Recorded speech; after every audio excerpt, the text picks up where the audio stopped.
Today, we are doing a deep dive into something really foundational, the rules that govern ethical exchange. We're going to look past, the quarterly reports and profit margins to get to the bedrock of commerce itself. Right.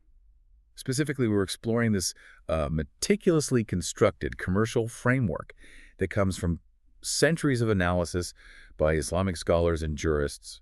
It's an area that's often overlooked, but it is profoundly rich. It seems that way. And what you find in these sources isn't just a list of don'ts. It's an entire system, really, engineered to prevent injustice in any transaction. And it seems to connect individual deals to something much bigger. It does. It links them directly to broad societal stability. The ultimate goal here isn't just to make sure one contract is fulfilled. It's about ensuring societal well-being. So it's preventative. Very much so. It's aimed at heading off social harm, imbalance, and widespread corruption before they can even take root in the marketplace. That immediately reframes the whole discussion for me. Yeah. It's not just about compliance checklists. It's about optimizing society through honest transactions. Exactly. So our mission today is to distill those specific legal rules and moral guidelines, the ones that ensure fairness and rigorously protect the consumer.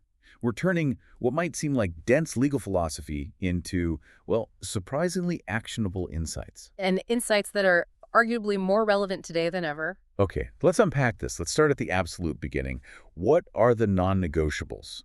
What are the basic requirements that, if you ignore them, a business deal is just illegitimate from the get-go? Well, for any transaction to be considered valid, a sale, a trade, any kind of service agreement, two foundational pillars have to be there. Okay. If either one is missing, the deal is nullified. It doesn't matter what other conditions are met. It's just void.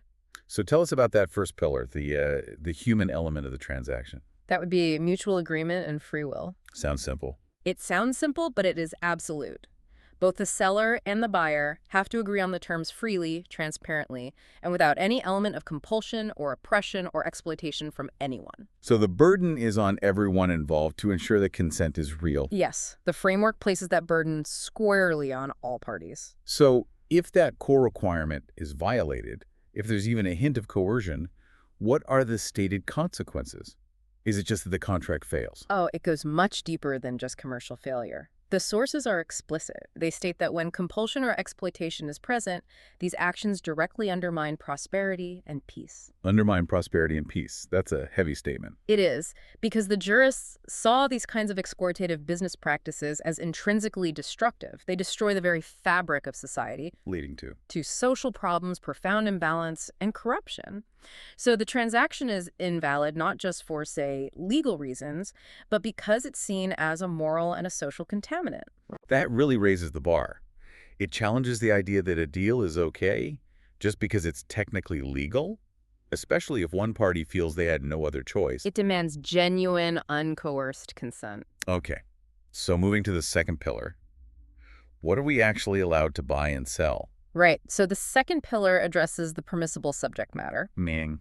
Quite simply, the deal must not involve any goods or services that the framework has made unlawful. And why would they be unlawful? Because they're deemed inherently harmful, either to the individual or to the community as a whole. These are categories of commerce that are seen as structurally corrupting. Can you give us a sense of those forbidden things? I think for a lot of us, knowing why something is prohibited is more insightful than just knowing what.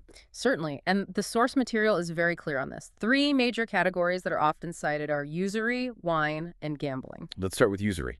Usury, or riba, is the practice of charging excessive or unjustified interest, or engaging in these asymmetrical exchanges. It's seen as allowing wealth to accumulate without any productive effort, and it unjustly burdens the poor. So the problem with usury isn't just the interest rate itself, it's the structural effect it has on economic equality and productivity. Precisely. It's viewed as introducing an inherent imbalance that just feeds exploitation, which, as we said, undermines prosperity. And wine and gambling. Those are forbidden because they're seen as leading to personal and social decay. Intoxicants compromise judgment, which makes ethical dealings impossible, and gambling is based on pure chance and the unjust transfer of wealth. Which violates the principle of earned effort. Exactly. So transactions involving any of these are fundamentally invalid because they are seen as direct pathways to social harm. So a valid deal requires free consent and a permissible subject. That's the what and the how. Let's shift our focus to the who. Once you have a legitimate item and an atmosphere of free will, what conditions do the actual people, the seller and the buyer, have to meet? This is where we get into the examination of capacity. It's about ensuring the individuals involved can be held fully accountable for their commitments. Okay. For a contract to be valid, there are 5 essential conditions that must be met by both parties. This sounds like the framework's own due diligence checklist. What are they? First, they should be adult persons, and second, they should be sane. Right, competency. Exactly. These 2 points establish legal and mental competency. You have to be able to understand the nature and the consequences of the decision you're making. That seems like common sense in any legal system, but it reinforces how serious the contract is taken. What about the subjective state of the person? That brings us to the third point. They must have the genuine intention to sell and purchase the item. Ah, so it can't be a joke. It can't. This is critical. A sale made in jest or a verbal agreement made without any serious commitment, it doesn't hold any legal weight. It protects people from frivolous agreements becoming binding obligations. That's fascinating. It puts a really high value on the seriousness of your intent. If you don't actually mean it, it doesn't count. Exactly.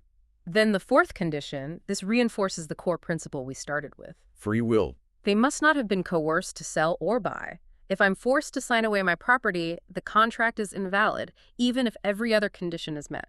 Freedom of contract is absolutely non-negotiable. And the fifth.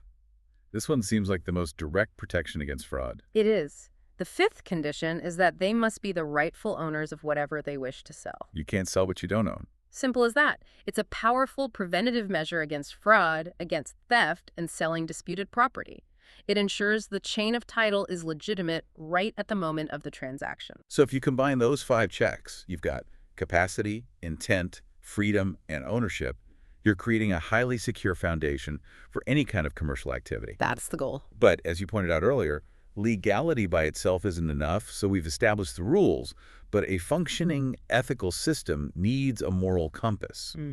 The sources demand a strong ethical framework that dictates how you conduct yourself even after all those basic conditions are met. What are the most important ethics here? Well, these ethics are what truly distinguish this framework. They're what transform a commercial exchange from a zero-sum game into something, well, into a mutually beneficial social act. So what's the first one? The first is truthfulness. This mandates being truthful in your words, avoiding exaggeration or distortion of facts, and explicitly refraining from false swearing. And the sources have something to say about that specifically. You do. The material elevates this significantly. It states that using a false oath to close a deal leads to hell. Wow. That is an enormous moral deterrent. We tend to think of commercial misconduct being governed by, fines or some civil penalty. Right. But here, the ultimate consequence is spiritual condemnation. It makes the pursuit of profit totally secondary to your moral integrity. It connects the commercial act directly to eternal accountability. It makes lying to secure a sale an incredibly grave transgression. Okay, so truthfulness is number 1. What's the second essential ethic? Honesty. And this is often seen as a kind of dual duty. First, you must not hide any defect in your merchandise. So you have a duty to disclose. An active duty of disclosure. The seller can't just remain silent and hope the buyer doesn't notice. And the second part of that duty? And this is perhaps even more revealing of the system's protective nature. Yeah. You must not deceive a naive or a gullible person. That is a remarkable inclusion. Yeah. It goes so far beyond the common legal principle of caveat emptor buyer beware. It does. That whole idea puts the burden on the customer. This framework seems to demand that the seller actively protects the vulnerable buyer from their own ignorance. It does. It acknowledges that not everyone has equal information or sophistication. The person with the knowledge, the seller, has a moral duty not to exploit the person without it. So if a defect is hidden or a naive person is intentionally misled. The seller is ethically culpable. It doesn't matter if the basic contract was technically legal. And the third ethical principle seems to tie this all back to social cohesion. It does, yes. That is fairness, or treating everyone equally. This is often encapsulated in, the golden rule of commerce. Treat everyone equally and love for others what you love for yourself. Meaning you offer the same price to everyone. The same pricing, the same quality, the same fair terms to a complete stranger as you would to your closest family member. It mandates equity. It eliminates discrimination based on who the other party is. That's a powerful ethical mandate. You can have all the rules you want, but without truthfulness, honesty, and fairness, the system just breaks down. It crumbles. Here's where it gets really interesting for me. Even with the highest ethical standards, mistakes happen. Or, latent defects get missed. How does this system protect the consumer after the fact? After they've legally and ethically bought something but then realize they've been defrauded or even just regret the purchase? This is handled by a really sophisticated mechanism. It's known as the principle of choice, or KIAR. KIAR. And this is the consumer's key systemic safeguard. It gives them a structured legal right of withdrawal or remedy. It's the ultimate tool against fraud, deceit, or even just a mismatch between your expectation and reality. This already sounds far more evolved than a simple 30-day return window. Yeah. How many types of this right of withdrawal does the source material actually define? The sources detail 4 distinct categories of KIAR. Each one addresses a different circumstance where a buyer might need recourse. Okay, what's the first? The first is KIAR al-Majlis. That means the right of the meeting. Right of the meeting. This grants both parties the right to cancel the deal before they leave the physical location where the business meeting took place. So let's say I've just agreed to buy a major appliance. We shake hands, and then before I even stand up to leave the showroom, I have that immediate moment of buyer's remorse. I can cancel right there on the spot. Exactly. It's an instantaneous cooling-off period. It's designed to protect against hasty or pressured decisions. And when does that right expire? It ceases the moment the parties physically separate. The only exception is if, crucially, the deal was explicitly designated as final in the agreement. Meaning they agreed to waive that right from the start. Yes, they agreed to waive the KIAR al-Majlis. That's a brilliant way to ensure even verbal agreements have a built-in safety valve. What about situations that need a longer review time or depend on future performance? That's covered by KIAR Ash-Shart, which is the right of the condition. Condition in the contract. Right. This allows the buyer, or sometimes the seller, the right to cancel or return the goods based on a specific, predetermined condition that was written into the contract. For instance, I'll buy this horse, provided it can run 10 miles in the next week without limping. It lets the contract be conditional, protecting the buyer's expectation of performance. That's very flexible. Very. And then we move to KIAR Aruya, the right of the seeing. The right of the seeing. This is highly relevant in our modern global market. If you buy an item based only on the seller's description. So like remote transaction or shopping from a catalog or online. Exactly. The buyer has the right to cancel the deal after actually seeing or handling the item if they find it's of a lower or different quality than what the seller described. That is essentially the ancient equivalent of consumer protection for remote commerce. It really is. It places the risk squarely on the descriptive accuracy of the seller. It ensures the buyer gets what they were promised, not just something similar. Precisely. It tackles that information asymmetry that's just inherent in buying something sight unseen. Okay, so finally, what happens when the item is just genuinely faulty or defective, regardless of the description? That is KIAR al-Aib, the right of the defect. Okay. If the commodity is discovered to be defective after the purchase, the buyer is given 2 very specific and, I think, sophisticated choices. It really demonstrates the elegance of the system. What are the choices? They can either A, cancel the deal entirely, full refund, return the item. That's the straightforward return option we all know. Yeah. What's the second, more nuanced choice? The second choice is that they can, B, retain the item, but with compensation for the defect. With compensation, how does that work? This means the buyer keeps the faulty item, but the seller has to pay them back the financial difference between the item's value as if it were perfect and its actual value as defective. Retaining the item with compensation. That is a truly elegant solution. It's much more adaptable than just a mandatory full refund. It is. It means if the defect is minor and you still want the product, you're not forced to go through the whole hassle of a return and repurchase. And you're still made financially whole. It maximizes fairness, and it minimizes that unnecessary friction in commerce. It ensures justice is served to both parties by addressing the actual loss that was incurred. So what does this all mean? We've gone through this entire ethical structure of commerce.